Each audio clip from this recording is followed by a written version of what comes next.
economic crisis, and we're meeting just a couple of blocks from where the Occupy Wall Street and Occupy Eugene movement has been for the last week, joining people from Wall Street to cities across the country who are occupying to demand justice.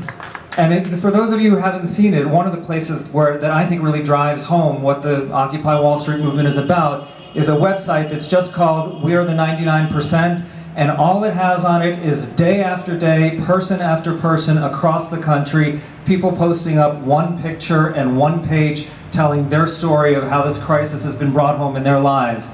And I want to share with you just a couple of the things that have been, two of the stories that have been put up on that website just in the last couple of days. Here's the first one. The guy writes in this: I'm a veteran that lost most of a leg in Afghanistan at age 18, naively doing what I thought was defending my country. I'm a college graduate with a good job. I'm a lucky one. I'm able to pay my bills most of the time, though we still live check to check. My wife is a teacher who pays for books for her classroom. She buys the supplies, and her school doesn't have funding to pay her to do art, so she does it on her own time with the kids. Between the two of us, we have $60,000 in student loans. We share a 3-bedroom apartment with another family so we can try to save money for our future, which we can't. I'm terrified there is no future. I am crying as I write this because I'm ashamed I can't provide for my family. I am the 99%. Here's a second one from a teenager. He put up, my school is in ruins. There are holes in the wall, vandalism in the entryway, and we don't have textbooks. We're a last-ditch school. There isn't a single student who's not disabled or who didn't flunk or get expelled from their old schools. This school is all we have left, and our parents can't take us anywhere else if it fails due to the lack of funding. We need help. Please at least put us through high school. We are the 99%.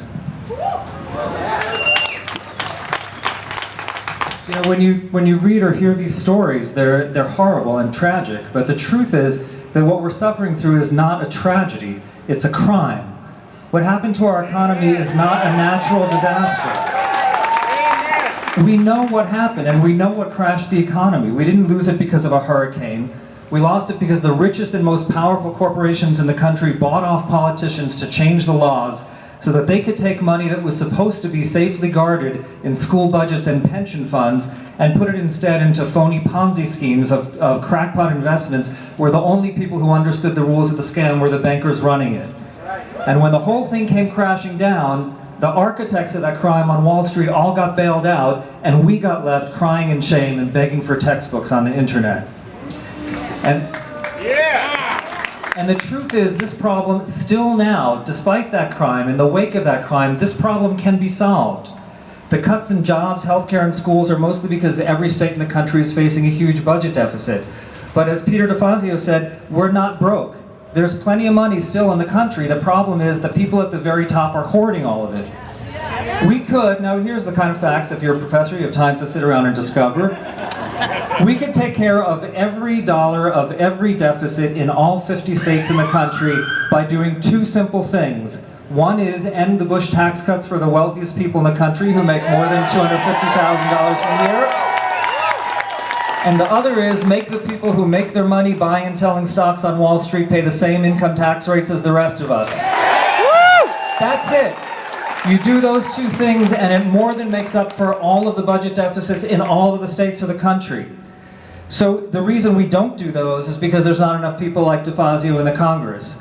And I think we have to be clear and not be fooled. When John Boehner and Eric Cantor stand up and say any kind of tax cut on anybody is off the table, this is what they're really saying. They're saying, I believe it's so important to give more money to the richest people in the country that I'm willing to have schools shut down, toddlers kicked out of daycare, sick people denied treatment, and old people made homeless in order to pay for it. That is the agenda.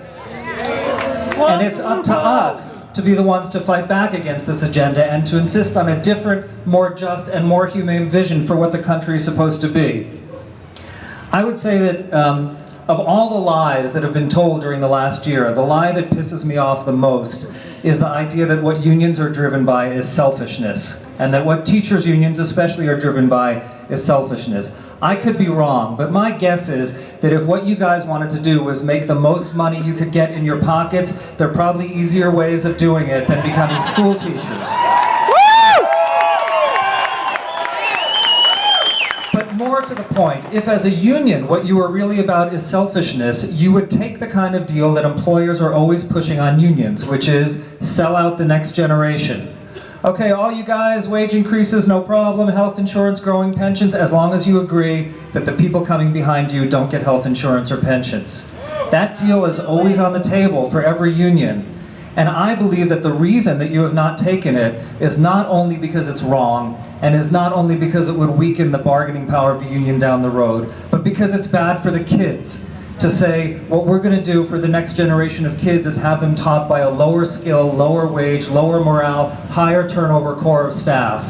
And that, to me, that core thing of the labor movement, which is you standing in solidarity with people you don't even know, who are not now members of the union, who have not even gotten their teacher certificate yet, and you thinking of the kids and standing for something, for some commitment and some value that is more than dog-eat-dog money and how can I get ahead of the person next to me. That idea of solidarity, to me, is the biggest contribution that the labor movement has to make to the country.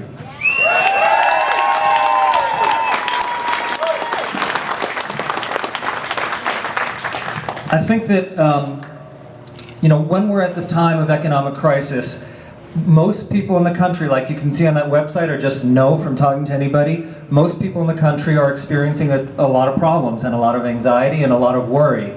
And the people at the top are spending hundreds of millions of dollars to try to channel everybody's worry and anxiety in any direction other than back at the people who caused it. And part of that is a campaign of disinformation to make us all stupid and to make us forget what we actually know about what crashed the economy, to think, oh, maybe the deficits in 2008 came about because public employees got pay all of a sudden went up, which is not true. Maybe it's because the minimum wage is too high. Maybe it's because too many dehydrated brown people are coming over the border from the South. None of those are the reasons. We know what the reason is. And I think that this is where the role of teachers, I think, is particularly important, is not only to be like the rest of the labor movement. I mean, the Occupy Wall Street movement was not started by and is not led by labor union members, but I do think that it is up to us to take the lead in supporting and sustaining that movement.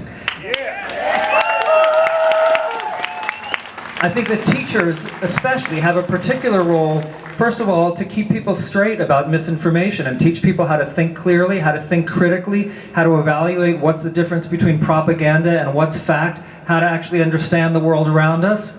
And I also think that teachers remain the guardians of an idea of what society can be like that is not dog-eat-dog. For kids to get an idea, a different idea of how you can relate to each other that is less Lord of the Flies and more, and I say this as parent of a kindergartner, maybe House on Pooh Corner. And so I think that although we did not create Occupy Wall Street, it is up to us to lead it, and I can't think of anything more fitting than to have school teachers leading that charge. So now Gail is going to lead us in the march, starting right now.